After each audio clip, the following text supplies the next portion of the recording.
तेन ज्ञानिनो नित्यवैरिणा कामरूपेण कौन्तेय दुष्पुरेणान लेन च। 37वें श्लोक में भगवान ने पाप करवाने में मुख्य कारण काम अर्थात कामना को बताया था। उसी कामना के लिए यहाँ एतेन पद आया है। जैसे अग्नि में घी की सुहाती अनुकूल आहुति देते रहने से अग्नि कभी तृप्त नहीं होती, प्रत्युत बढ़ती ही रहती है। ऐसे ही कामना के अनुकूल भोग भोगते रहने से कामना कभी तृप्त नहीं होती, प्रत्युत अधिकाधिक बढ़ती रहती है।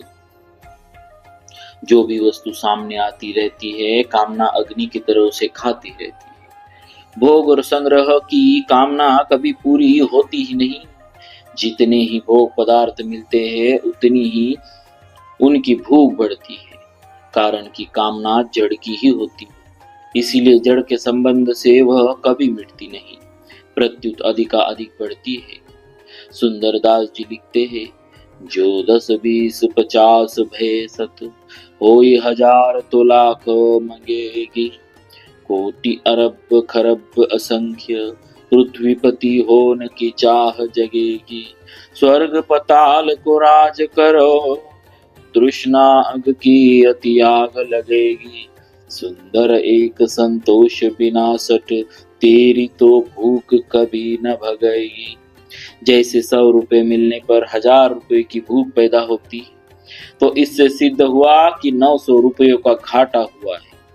1000 रुपए मिलने पर फिर सीधे 10,000 रुपयों की भूख पैदा हो जाती है, तो 9,000 रुपयों का घाटा हुआ है। 10,000 रुपए मिलने पर फिर सीधे 1,00,000 रुपयों की भूख पैदा हो जाती है, तो 90,000 रुपयों का घाटा हुआ है। लाख रुपए मिलने पर फिर 10 लाख रुपयों से संतोष नहीं होता, प्रत्युत सीधे करोड़ रुपए की भूख पैदा हो जाती है, तो सिद्ध हुआ कि 99 लाख रुपए का घाटा हुआ है। इस प्रकार वहम तो यह होता है कि लाभ बढ़ गया है, पर वास्तव में घाटा ही बढ़ा है।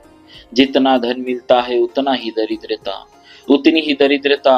धन की भूख बढ़ती है, वास्तव में दरिद्रता उसकी मिटती है जिसे धन की भूख नहीं है। चाह गई चिंता मिटी, मनुआ बेपरवाह, जिनको कछु न चाहिए सो साहनपति साह। वास्तव में धन उतना बाधक नहीं जितनी बाधक उसकी कामना है।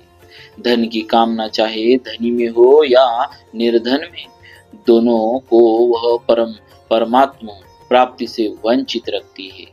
कामना किसी की भी पूरी नहीं होती, क्योंकि यह पूरी होने वाली चीज ही नहीं है। कामना से रहित तो कामना के मिटने पर ही हो सकते हैं। काम रूपेण मतलब जड़ के संबंध से होने वाले सुख की चाह को काम कहते हैं। जड़ के संबंध से होने वाले सुख की चाह को काम कहते हैं। नाशवान संसार में थोड़ी भी महत्व बुद्धि का होना काम है। अप्राप्त को प्राप्त करने की चाह कामना है।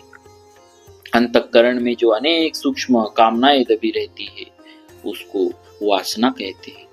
वस्तुओं की आवश्यकता प्रतीत होना स्पृहा है। वस्तु में उत्तमता और प्रियता दिखना आसक्ति है। वस्तु मिलने की संभावना रखना आशा है, और अधिक वस्तु मिल जाए यह लोभ या तृष्णा है। वस्तु की इच्छा अधिक बढ़ने पर याचना होती है। ये सभी काम के ही रूप है।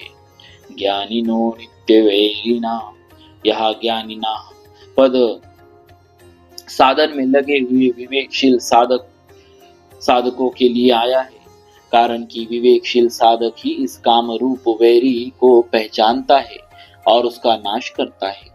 साधन ना करने वाले दूसरे लोग तो इसे पहचानते ही नहीं, प्रत्युत इसे सुखदायी समझते हैं।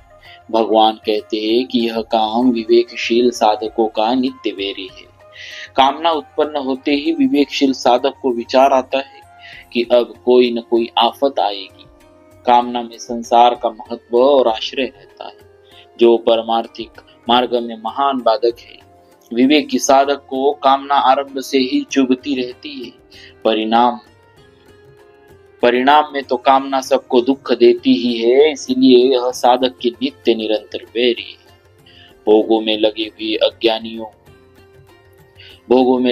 अज्ञानियों को यह कामना मित्र के समान मालूम देती है, क्योंकि कामना के कारण ही भोगों में सुख प्रतीत होता है। कामना न हो तो भोग पदार्थ सुख नहीं दे सकते, परंतु परिणाम में उन्हें दुख, संताप, कैद, नरक आदि प्राप्त होते ही है। इसीलिए वास्तव में यह कामना अज्ञानियों की भी नित्य वैरी है, परंतु अज्ञानियों को जागृति नहीं रहती, जबकि विवेकशील साधकों को जागृति रहती है। आवृतम ज्ञानम विवेक प्राणी मात्र में है।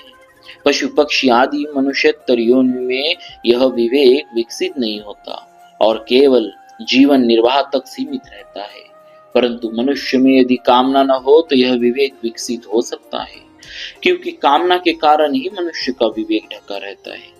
विवेक ढका रहने से मनुष्य अपने लक्ष्य परमात्मा प्राप्ति की ओर नहीं बढ़ सकता, क्योंकि कामना से उसे चिन्मय तत्व की और नहीं जाने देती, प्रत्युत जड़ तत्व में ही लगाए रखती है। अपने प्रति कोई अप्रिय और असत्य बोले तो वह बुरा लगता है, और प्रिय एवं सत्य बोले तो अच्छा लगता है।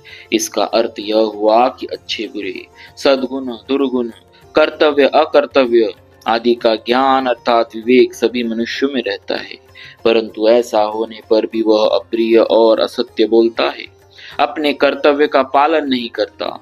तो इसका कारण यही है कि कामना ने उसका विवेक ढक दिया है। बोलिए भक्तवत्सल भगवान।